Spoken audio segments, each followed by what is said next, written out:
Welcome to Linkolinks in channel. Please hit the bell icon, like, share, subscribe for more videos. Thank you. लॉदरमायर्स classification के बारे में बात करते हैं जी। लॉदरमायर अगेन एक साइंटिस्ट था, ठीक है, और इसने एलिमेंट्स को अरेंज करने में अगेन एक टेबल को जो है वो बनाया था और उसके अंदर एलिमेंट्स को अरेंज करने की कोशिश की थी। अब जो एलिमेंट्स उस वक्त तक डिस्कवर हो चुके थे, जैसे कि बहुत कम एलिमेंट्स थे और कुछ जो डिस्कवर होना बाकी थे, तो उनको अरेंज करना एक बहुत ही मुश्किल सा टास्क था, जिसके लिए बहुत सारे साइंटिस्ट जो थे वो काम कर रहे थे। लॉदरमायर ने भी जो थे 9 ग्रुप्स बनाए थे, ठीक है। तो हम यहाँ लिख देते हैं कि उसने कितने ग्रुप्स बनाया जी। ग्रुप्स बना दी। ग्रुप्स अगेन हम जो वर्टिकल अरेंजमेंट की बात करें या लंबाई के रुख में हम जो बात करें कि एलिमेंट्स को अरेंज किया था, वो 9 उन्होंने बनाए थे। और कितने एलिमेंट्स के लिए बनाए थे जी? 56 एलिमेंट्स के लिए उन्होंने ये काम किया था, ठीक है। और इस तरह से बनाए थे कि पहले तो हम जो बाकी साइंटिस्ट काम कर रहे थे वो इस तरह से कर रहे थे कि एलिमेंट्स को उनकी खसूसियात की बेसिस पे एक दूसरे के नीचे अरेंज कर रहे थे और टेबल के अंदर एक अरेंज कर रहे थे, जिन टेबल्स को हम पीरियोडिक टेबल भी कह रहे थे। जैसे न्यूलैंड्स हमने ऑक्टेव्स लॉ किया था और डुब्राइनर्स का ट्रायड यानी कि 3 का असूल किया था। 3 एलिमेंट्स को कंबाइन करके रखते थे, ग्रुप में बना के रखते थे। तो लॉदरमायर ने ये किया था कि एलिमेंट्स को उनके वॉल्यूम के हिसाब से, खसूसियात यानी कि उनकी जो प्रॉपर्टीज मिलती जुलती थी उसके हिसाब से नहीं, बल्कि उनके एटॉमिक वॉल्यूम के हिसाब से जो है वो उनको अरेंज करना शुरू किया। अब एटॉमिक वॉल्यूम क्या होता है? सबसे पहले तो हम एक फॉर्मूला देख लेते हैं जी। डेंसिटी यहाँ पर मैं लिख रही हूँ कि किसी चीज का भारी या हल्का होना वो किस फार्मूले से हमें पता चलता है जी। इस फार्मूले से हम मालूम करते हैं density is equal to mass. यहाँ पर हम लिख रहे हैं कि उसका वेट कितना है या वो कितना मैस रखता है, उसको हम डिवाइड करते हैं जी किस पे? वॉल्यूम पे, ठीक है। यही अगर हम काम किसके साथ करना शुरू कर दें जी? एटम के हवाले से काम करना शुरू कर दें, तो यहाँ पर एटॉमिक डेंसिटी हमारे पास आ जाएगी, यानी कि उस एटम की कितनी डेंसिटी है, इसी तरह या उस एलिमेंट की कितनी डेंसिटी है, उस एलिमेंट का मॉलिक्यूलर वेट या उसका जो मैस होता है, सॉरी, जिसको हम ग्राम एटॉमिक वेट भी कह सकते हैं, ठीक है। और किस यूनिट में हम मेजर करते हैं जी? AMU में, एटॉमिक मैस यूनिट में। जिस तरह हर चीज को मेजर करने के लिए कोई ना कोई यूनिट हमने इस्तेमाल किया हुआ है, जैसे अगर हमने आटा या चीनी वगैरह को मेजर करना है, मापना है, तो उसके लिए हम किलोग्राम या केजी का जो है यूनिट इस्तेमाल कर रहे होते हैं। इसी तरह से मैस अगर एटॉमिक लेवल पे हम मालूम करना चाह रहे हैं तो हम AMU यूज करते हैं। इसके अलावा वॉल्यूम यानी कि वो कितनी जगह को घेर रहा है, कितनी जगह को वो घेर के जो है अपनी कितनी स्पेस को ऑक्युपाई कर रहा है, उसको कहते हैं जी वॉल्यूम। तो अगर यहाँ से हम एटॉमिक वॉल्यूम का फॉर्मूला निकालें तो यहाँ से चले हम लिख देते हैं एटॉमिक वॉल्यूम की उसने बात की थी कि ये उसने कैलकुलेशन करते हुए एटॉमिक वॉल्यूम निकाल लिया। किस तरह से जी? वॉल्यूम इस तरफ को हम ले जाएंगे तो डेंसिटी यहाँ पर नीचे आ जाएगी। यहाँ पर हम लिख देते हैं एटॉमिक मैस लिख देते हैं, ठीक है। क्योंकि हम एटम के हवाले से बात कर रहे हैं तो हम एटॉमिक मैस लिखेंगे और इसको जी डिवाइड कर देंगे किससे?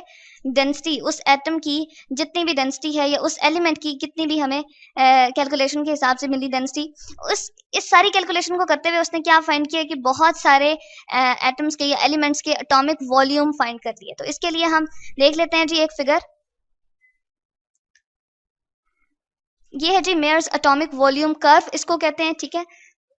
यहाँ पर चलें, उसकी हमें जरूरत नहीं है, पहले हम नीचे से देख लेते हैं जी हमने इस वाली लाइन के ऊपर क्या किस चीज को अरेंज किया? एटॉमिक वेट्स को। ये जो बहुत सारे आपको एलिमेंट्स नजर आ रहे हैं उसने इस तरह से अरेंज किया था कि एटॉमिक वेट इस तरफ को बढ़ते चले जा रहे थे। जैसे हमारे पास यहाँ पर है बी, बोरॉन का लिखा हुआ है, तो उसका एटॉमिक वेट जो है वो कम होगा, सबसे 20 से नीचे नीचे होगा। और अगर हम निकल की बात करें तो उसका वेट जो होगा वो 60 के करीब है, यानी कि वो हमारे पास इसका वेट बोरॉन से ज्यादा है। तो इस तरफ जो भी एलिमेंट्स हमारे पास जा रहे हैं उनके एटॉमिक वेट ज्यादा है। और इस लंबाई के रुख अगर हम ऊपर की तरफ जाएं तो वो क्या उसने अरेंज करके ये ग्राफ सा बनाया हुआ है जी। ये लाइन सी जो आपको नजर आ रही है और इसके ऊपर डॉट्स नजर आ रहे हैं, यहाँ पर एटॉमिक वॉल्यूम CM क्यूब में, जिस तरह एटॉमिक वेट का चले हम यहाँ पर यूनिट लिख देते हैं, किसमें हम मेजर कर रहे हैं जी? AMU में हम मेजर कर रहे थे और लिख रहे थे, ठीक है। इस तरह से एटॉमिक वॉल्यूम जो है वो CM क्यूब में, यानी कि वो कितनी जगह घेर रहा है सेंटीमीटर क्यूब के हवाले से। तो इस ये जो यूनिट हमारे पास आ गई एटॉमिक वॉल्यूम का। अब जैसे ही उसने एलिमेंट्स को देखना शुरू किया यहाँ पर और एक पूरा उसने ग्राफ की फॉर्म में इसको जो है चेंज किया, तो देखा कि एलिमेंट्स को जब वो ग्राफ के ऊपर अरेंज करता गया तो टॉप के ऊपर जो उसके पास एलिमेंट आ रहे थे, जैसे यहाँ पर है जी सोडियम, ठीक है, इसी तरह से पोटाशियम, ठीक है, रुबीडियम, इनका एटॉमिक वॉल्यूम जो है वो सबसे ज्यादा था। और यहाँ पर थोड़ा सा मैं ऊपर करती हूँ तो हमें नजर आ रहा है यहाँ पर जी, इसको थोड़ा सा और मजीद हम देख लेते हैं और फिर हम दोबारा से इसको स्टडी कर लेते हैं, सीजियम, ठीक है। तो यहाँ पर हम थोड़ा सा यहाँ पर लिख देते हैं ताकि हमें याद रहे कि यहाँ पर सीजियम जो है वो ऊपर करके। अब हम इसको दोबारा से देख लेते हैं जी। ये जो हमें टॉप के ऊपर नजर आ रहे थे इन ग्राफ के, ये जो हमने लाइन बनाई है, दो एक्सिस ये जो हमने ड्रॉ किए थे, एक हमने ये वाला ड्रॉ किया जो लंबाई के रुख आपको नजर आ रहा है, और एक ये जो इस तरफ है ये चौड़ाई के रुख नजर आ रहा है जी, इसको एक्स एक्सिस कहते हैं, और ये जो है ये वाई एक्सिस है। एक्स और वाई एक्सिस के दरमियान में अगर हमारे पास लाइन की फॉर्म में कुछ इस तरह से ड्रॉ करते हैं हम जी, उसको हम कहते हैं कर्व। तो ये जो आपको नजर आ रहे हैं जी ये लॉदरमायर कर्व्स हैं, और इसके जो टॉप के ऊपर पड़े हुए इनकी एटॉमिक वॉल्यूम जो है वो सबसे ज्यादा थे।